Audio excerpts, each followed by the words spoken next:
शैक्षणिक वर्ष 2024 ते 25 मध्ये जात वैधता प्रमाणपत्रासाठी अर्ज पावतीच्या आधारे प्रवेश घेतलेल्या परंतु अद्यापर्यंत प्रमाणपत्र सादर न केलेल्या विद्यार्थ्यांच्या अडचणीत वाढल्या आहे।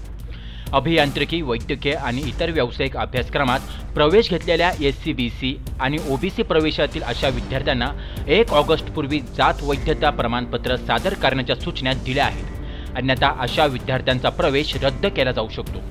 या संदर्भात राज्य सामायिक प्रवेशकरिता कक्षातर्फे सूचना जारी करण्यात आल्या आहेत। एसई, बीसी, ओबीसी प्रवर्गातून शैक्षणिक वर्ष 2024 ते 25 मध्ये प्रवेश घेतलेल्या परंतु जात वैधता प्रमाणपत्र सादर न केलेल्या विद्यार्थ्यांना 3 महिन्यांची मुदत दिली होती।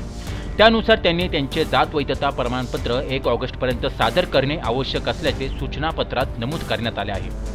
महाविद्यालयांसाठी जारी केलेल्या सूचनेनुसार जात वैधता प्रमाणपत्राच्या पावती आधारे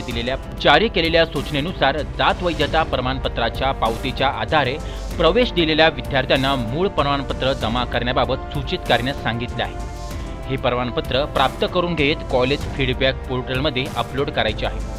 विद्यार्थ्यांचे प्रमाणपत्र जमा केल्यावर महाविद्यालयांनी कॅप पोर्टलमध्ये अपलोड करण्याच्या सूचना देखील दिल्या आहेत। प्रमाणपत्र प्राप्त झालेल्या विद्यार्थ्यांनी त्यांचे मूळ जात वैधता प्रमाणपत्र त्यांच्या महाविद्यालयात जमा करावे। अद्यापपर्यंत प्रमाणपत्र मिळाले नसेल अशांनी जात वैधता प्रमाणपत्र समितीशी संपर्क साधत निर्धारित मुदतीत महाविद्यालयाला जमा करावे अथवा न जमा करणाऱ्या विद्यार्थ्यांचा प्रवेश हा रद्द होऊ शकतो। तुषार ढेपले, अटल न्यूज, नाशिक।